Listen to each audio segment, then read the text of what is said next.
Okay, Dr. Leah Gordon here. I have been trying to do this live all day. This is my fourth attempt at trying to do this, and my daughter keeps waking up and interrupting my workflow, which I love spending time with her, but she is kind of refusing naps. So I'm here now to talk about male fertility. I can answer any questions that you guys have here live, but I also have a ton of questions that you guys submitted, or maybe you didn't, but a lot of people submitted, and I'm just going to go through some of them. I don't have time to go through all of them. If you go to my stories, you can see all the questions that people asked, but I'm here live, so if you guys want to ask any questions, I'm happy to answer them here. But I'm going to be talking all about male fertility. Whether you have a male partner, whether you are a male or whether you have a male partner and you're preparing for pregnancy, if you're trying to conceive or you're going through infertility, this applies to you. Whether you're trying to conceive naturally or if you're going through IUI or IVF, male fertility affects all of the factors when it comes to fertility. So let's dive in. Oh, for any of you who don't know, I'm a naturopathic doctor. I specialize in fertility. And my husband and I struggled with infertility for 6 years, male factor. So this is a near and dear to my heart passion of mine, and I'm excited to kind of share. So again, if any of you guys have questions, you can ask them live. So one of the questions that I got, I kind of organized my notes. I have notes over here, was how to even test for male fertility. What do you even look for? So let's start there. First, wow, I'm in my husband's truck and it is blinding me. Oh my gosh. I'm going to cover it with this coat or I am going to be blinded. Okay, so how do we test for male fertility? First, I think every man should have a semen analysis or a sperm analysis. Most conventional fertility practices don't encourage that until a couple has been trying to conceive for 6 to 12 months, which I think is completely inappropriate. I advocate for my patients to do a semen analysis as soon as you think about wanting children. And if it's just a glimmer in your mind's eye, have your partner or you yourself, if you're a male, check your sperm. I see a question about caffeine impacting fertility, and I will get to that. So the semen analysis can be done whether you go to a urologist, a doctor that works with male health, or you can do it on your own. The issue with going to a urologist clinic is they might not run it, or it might not be covered by insurance until you have been trying to conceive for over a year, which is why a lot of people don't get them done. If you have a good relationship with a primary care doctor or urologist, they might be able to run them, but you can do them on your own. My favorite lab to use is called Give Legacy, or givelegacy.com is their website. Legacy is the name of the company. So you don't have to go into a clinic and do that whole thing. And I highly recommend that. For any of you guys who don't know, I have a free guide that I just put up on my page all about explaining the semen analysis, how to interpret it with both normal and optimal levels for all the different parameters. So instead of me getting into that here, if you guys head to the link in my bio or to my website, to my free guides section, you can download the free sperm analysis cheat sheet, and I'll go into all of that so that you really understand what's happening there. I really thought that I plugged my phone in, but I might be dying. My phone might be dying soon, so I'm going to try to get through as much as I can. Okay, let's address the caffeine question. So someone asked about caffeine, and the literature is kind of mixed. There are studies that show, so how does caffeine affect male fertility? The studies are mixed. We see that some studies show that caffeine is detrimental. However, in those studies, the men are drinking soda and often really sugary coffee beverages or energy drinks, which you can imagine those 3 items in and of themselves are probably not the best for sperm. So it's kind of hard to tease out if it's the caffeine or those beverages. Some studies show that coffee and tea don't seem to have an effect, but again, there's mixed results. When you look at it from a totality perspective, my medical and professional opinion would be I think it's okay based on the literature for someone trying to conceive to have max 1 cup of coffee a day. However, I don't think energy drinks, definitely not soda and sugary coffee beverages, I would say are a no based on the literature that we know about sugar affecting sperm morphology, which is how sperm look. And just there's a lot of crap in energy drinks, and soda is just full of not good things in anyway. So basically 1 cup of coffee a day is what I would recommend max, but even better if you can drink green tea. Green tea in and itself is an antioxidant and has been shown to improve fertility in both men and women. So if you or your male partner need a caffeine boost, I would say choosing green tea, max 1 to 2 cups a day would be my recommendation. And if you are going to choose coffee, choosing organic, low mold coffee, because conventional and regular coffee, which is what you would get if you weren't consciously choosing organic, is going to be laden with herbicides and pesticides. And why the studies might be mixed on this is because we know herbicides and pesticides affect fertility so much that it could be the toxins in coffee that are impacting fertility even more than the caffeine. So if you're going to choose coffee, 1 cup a day, always choose organic, try to find low mold options. And if you choose decaf, just as a side note, make sure it's always water pressed and not a typical decaf coffee, because they use chemicals to do that, which we know the chemicals affect sperm more than anything. Which leads me to my next point of a lot of questions were asked about how to improve sperm count, motility, and morphology. So again, go to my website, womanhoodwellness.com/free, and you can get the download for the free sperm guide. But for anyone who just doesn't know, a count is how much sperm is present. Morphology is what the sperm look like. And then motility is how well they swim. And there's a lot more nuances and details in that, which I discuss in the cheat sheet guide. But essentially, they all impact your ability to become pregnant. And there's certain things that we know impact count more than morphology and more for motility. But in general, a lot of things impact all of them. However, there's some nuances. So when we talk about count, okay, someone asked, what is optimal motile sperm count? So again, go to the guide. There is a percentage of the sperm. I explain this all in the guide, but there's a percentage of your sperm that should be motile, which is 40% or more. But then there's a percentage of sperm that should be progressive motility. So how does a sperm that is moving, just twitching, spinning in a circle, doing all those things, can be considered motile, but your sperm or your partner's sperm need to actually be swimming straight in order to effectively, contribute to conception, especially unassisted and natural conception. So that needs to be at least 32% for progressive motility. But again, I explain all of that in the cheat sheet, and it's so nice to just refer back to it, especially going through fertility. And if you try to do anything to improve sperm count, it's just nice to know what you're looking at and what the numbers are, because it gets really confusing. Okay, so back to my thought. Okay, so a lot of things impact all of the parameters of sperm. But when we talk about count, let's just get count out of the way, because someone asked about how to improve sperm count. If you have severely low sperm count, let's say you or your partner does a semen analysis and it comes back with a sperm count less than 5 million. I know that sounds like a lot, but in the sperm world, millions are not that much. A typical sperm concentration, which is how much sperm is in 1 ml of semen. So semen is like the full amount of ejaculate.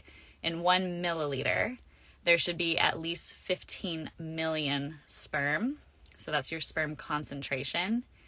So just to get an idea of, that's like the bare minimum that they see that you need, to have healthy fertility, although the optimal is way higher than that. So anything less than 5 million, we're looking at ruling out stuff like blockages. Maybe someone has a varicocele, which is a dilation of the veins, which makes the sperm hot and causes oxidative damage and can impact all the parameters of sperm. Sometimes men have genetic issues that affected reproduction. And you might not ever know. My husband had components of this, and he's the most handsome masculine man in the whole world, and I love him so much, and you would never know looking at him that there was anything wrong, except for the fact that he had very little sperm in his body, sadly. And it took us a really long time to figure out what exactly was going on. So if the count is very, very low, make sure that you are looking into blockages, genetic issues, all of those kind of things. If people have, 12 to 20 million count, but maybe their morphology or their motility are poor, this is a big place where I look to environmental exposures. Sperm are so fragile. I don't know why. Whoever created us, God, creator, they're very fragile. So they're impacted by everything on a very big level. But the cool thing is they're also improved more easily by environmental factors too. So identifying what's impacting sperm and making shifts can be really impactful. Another question on my list was how long it takes for improvements for sperm to be made. And so if you make changes, if you or your partner make changes in your life, let's say, your partner stops drinking, you get rid of toxins in your life, you stop sauning, you're not going to realize the changes to your sperm for at least 72 days. So think 3 months. About 3 cycles. If you're trying to conceive, give yourself 3 cycles of, okay, we're still trying, but most likely no shift has happened with the sperm, because it takes that long from the production, from the immature little sperm to be made for them to be fully ejaculated and able to help in conception. So it takes a while when we're working with male fertility, and along our journey, anytime we tried anything new or tried to figure out what was going on, we had to wait 3 cycles or 3 months to see if there was any change at all.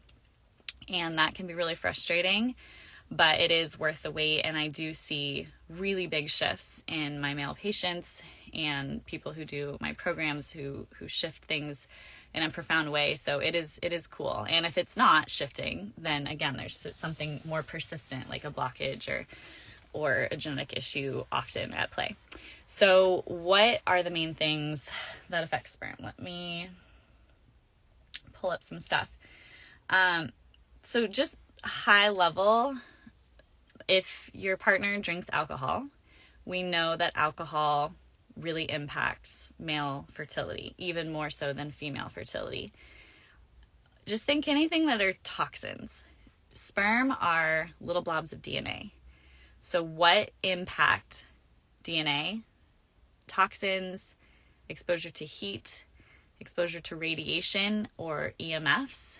So if you ever go to the dentist and get x-rays and they put a lead vest on you, that's to protect you from the electromagnetic frequencies of the x-ray machine. We have electromagnetic frequencies in Wi-Fi and our cell phones, all electronics. They all have electromagnetic frequencies.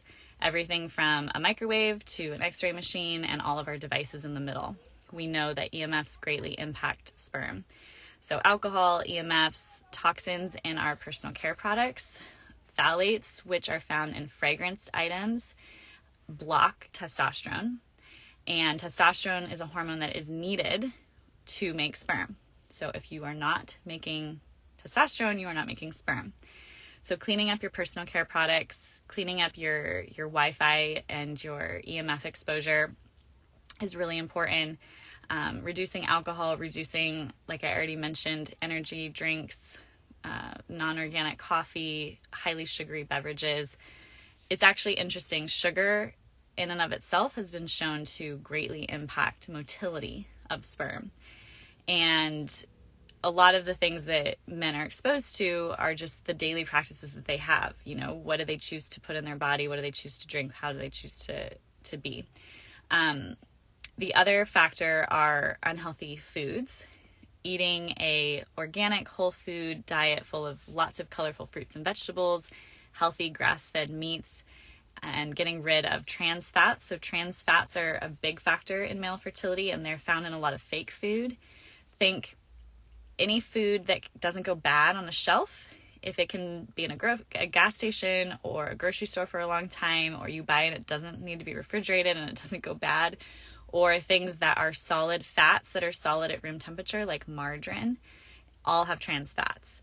And trans fats are basically a synthetic fat that allows things to basically not go bad and stay solid at room temperature. Getting those out of your life. So most things that are packaged and processed are going to have trans fats. Processed meat, there is definitely a better way to eat meat. I eat meat, and I do think that it is very helpful, especially for female fertility, to have high quality animal products. But poor quality animal products like cheap hot dogs or cheap, Slim Jims or any of the cheaper processed meats have been shown very much to impact male fertility, especially morphology. So cleaning up the diet is super important.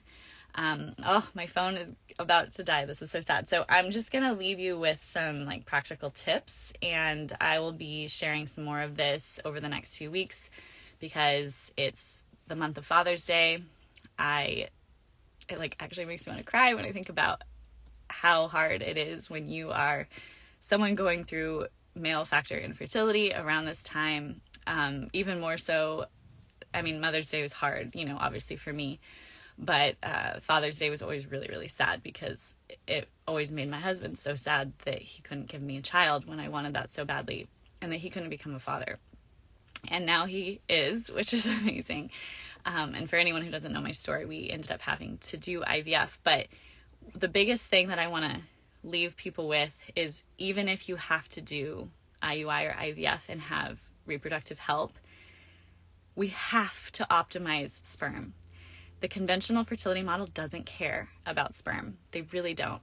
They don't care if you have good quality sperm if you're doing IUI or IVF.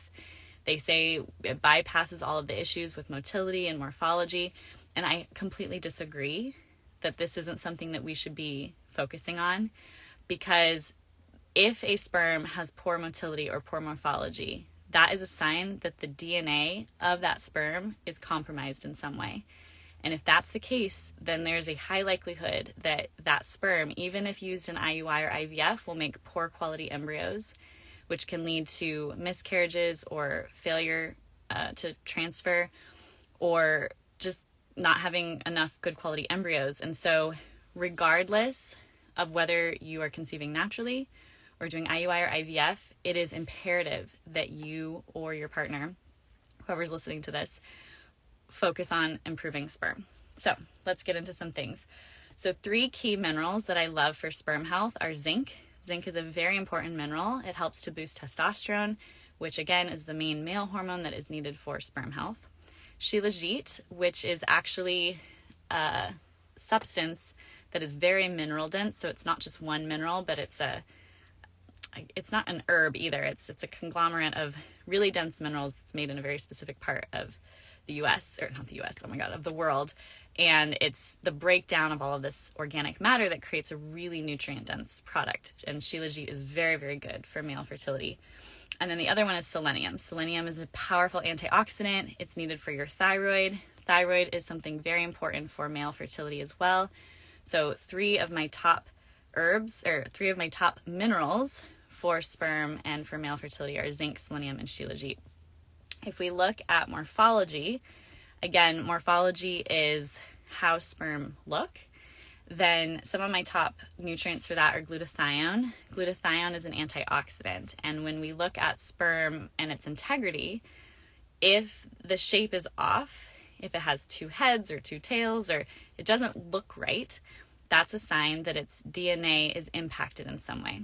The DNA of the sperm is the future DNA of a future baby. So this is very important. We shouldn't just write off, you're doing IVF, your morphology doesn't matter. Like I said, it's a sign that the DNA is off.